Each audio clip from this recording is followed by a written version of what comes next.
Hello, welcome back to SC Recap. Today, we will talk about a thriller film from 2018 titled Fractured. Spoiler alert, and without further ado, let's get started. Ray Monroe is driving while fighting with his wife about how his drunkenness and failed career have earned him the contempt of his wife's family. They are en route to the mother-in-laws for Thanksgiving. Even amid the argument, Ray almost caused an automobile accident. Joanne Monroe, the wife, attempted to explain, but to no effect. They were both really weary and dejected. Perry Monroe, their daughter, was also in the car. After a while, they stopped at the rest stop to grab some food, drink, and use the facilities. Perry stated she could no longer locate her toy in the car after the family had gotten into the vehicle to prepare for the next leg of the travel. Joanne thought she was lost at the stop, so she returned inside to grab the toy, and Ray checked in the back of the car. While searching for the toy, Ray accidentally dropped the coffee cup he had just bought, which required his effort to clean. Then Perry diverted her attention elsewhere and walked toward the fences. The girl was moving closer to the balloon as it detonated in the distance when she overheard an odd noise. When Perry turned to look, she saw a wild dog that seemed quite hostile. A tiny toddler named Perry hid and cried out for her father Ray. As Perry stood behind a construction site with a deep pit and no one below when Ray learned about the incident, the stray dog was quite near to her. Ray yelled at the stray dog, trying to frighten it away, and calm Perry down to make her feel better. However, the dog kept moving closer to Perry. Ray erroneously decided to throw a stone to scare the dog away at this point, which not only caused Perry to fall into the pit but also frightened the dog into fleeing. As soon as Perry was falling, Ray immediately ran after her and tried to grab her, but both of them fell into the hole. After experiencing a severe headache, ringing in his ears, and confusion, Ray cautiously opened his eyes. When he turned back, he saw Perry being held in the arms of his wife Joanne, who seemed to be in a panic and was sobbing. What is going on? Why did events unfold in the manner they did? Ray's atheist face with a perplexed look in addition to his expression of being shocked. He was like someone who realized that God could not understand what had transpired at this time. As Ray was being vigorously questioned by Joanne, who was now behaving erratically, turned around and started going insane. Since his wife was indignant and he could see his daughter laying in a pool of blood, he was unable to hear anything. He shoved his wife out of the way and closed his eyes for a long time, trying to calm himself.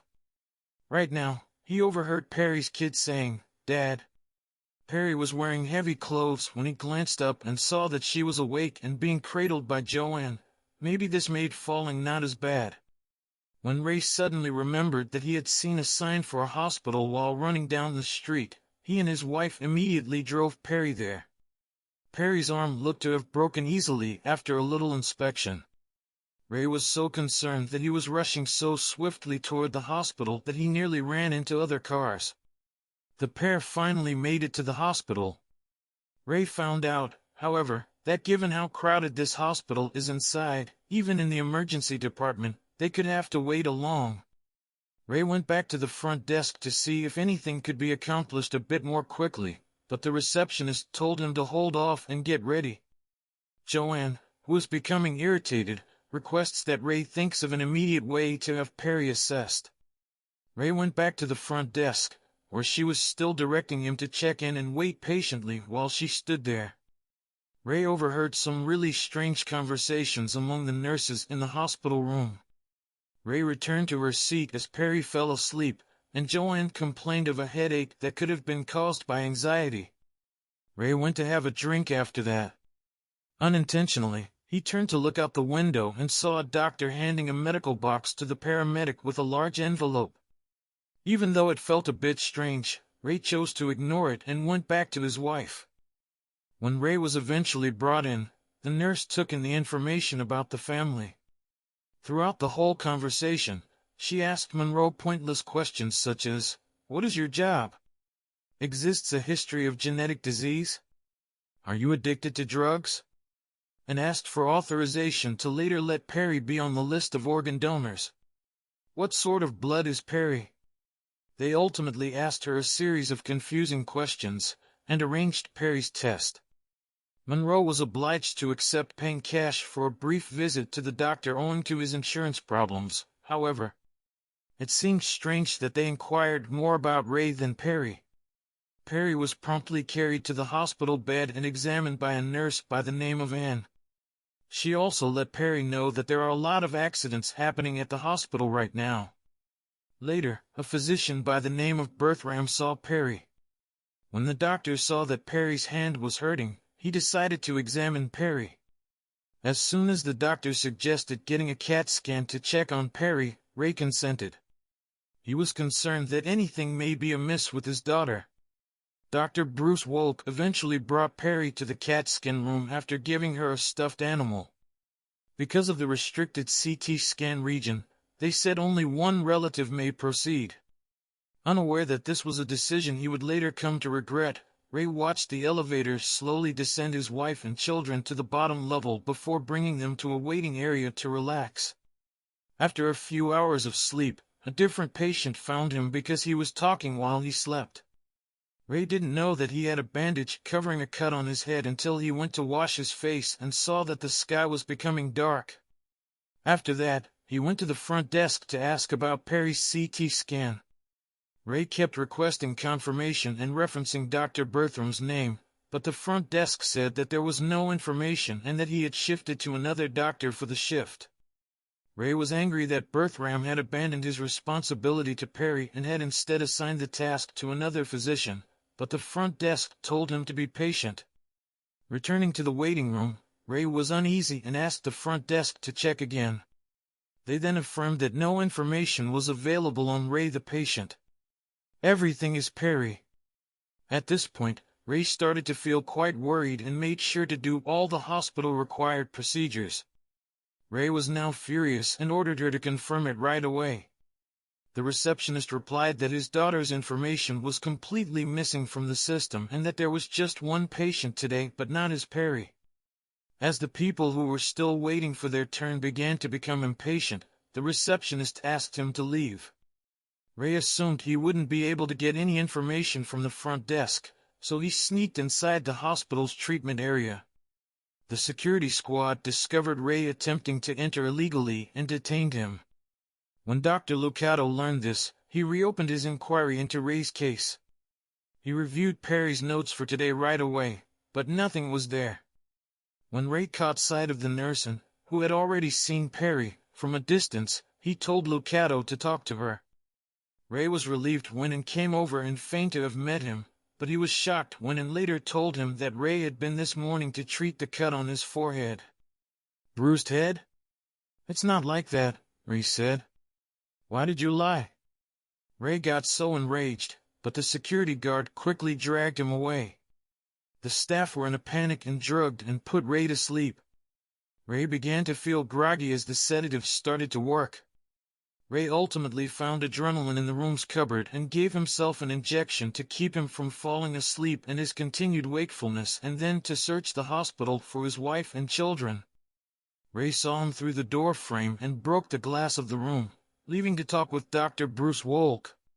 However, Ray hurriedly fled and accidentally knocked over the garbage can, which was full of blood, and it was quite uncomfortable, thinking that the doctor looked to want to arrest him and contact security.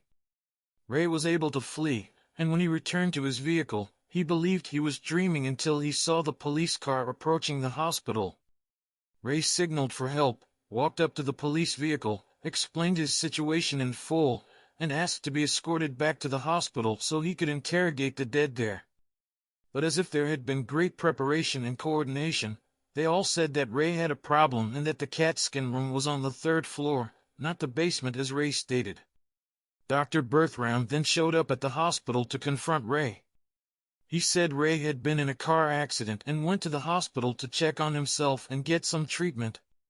However, the patient's illness was only found when the doctor examined his forehead. Ray resolutely opposed the hospital's suggestion that he had a CAT scan, explaining that he merely wanted to wait in the lobby for his ex-wife Abby, who had died in a car accident 8 years before. They continued to the hospital's security section, where surveillance cameras were filming them. When they opened it, however, the whole hospital could only see Ray's image and not anybody else's, and since the hospital camera at the time was relatively old, important images were not visible. To refute their allegation, they led Ray and the police to the clinic where Ray got a second opinion and found Perry's towel, which had what Ray assumed to be his bloodstain on it. Dr. Teresa, a psychiatrist, was brought in by the hospital to soothe Ray's anger and convince him to explain what was happening. After further discussion, Ray divulged the 8-year-old event and claimed that he was to blame for an accident that claimed the lives of Abby's wife and pregnant child. As he talked, Ray became more and more sensitive. Dr. Teresa returned to tell the police that Ray's psyche was quite aroused. She offered to accompany Ray to the scene of Perry's fall to see if anything was wrong as well. There could still be Perry and Joanne. The police agreed and returned Ray and Dr. Teresa to the search area. When Ray got there, he found the toy Perry was seeking. The dried blood stain where Perry had landed the morning before, nevertheless, had gone unnoticed. Ray was taken into custody at this moment since the police began to suspect him. Dr. Teresa arrives at this point and makes the speculative claim that he murdered his wife, most likely because of his agony and obsession, and that he was the one who threw the stone at Perry after arguing with his wife. In order to protect himself, Ray created a virtual world and became paranoid. People are asking Ray where he put Joanne and Perry's remains now that everyone thinks they are dead. Ray is now lost and alone once again despite having accidentally noticed the dog this morning while gazing up. Ray started reminiscing about the incident and he knew he was correct. He believed he had thrown a stone at the dog but rather at Perry in an effort to rescue his daughter.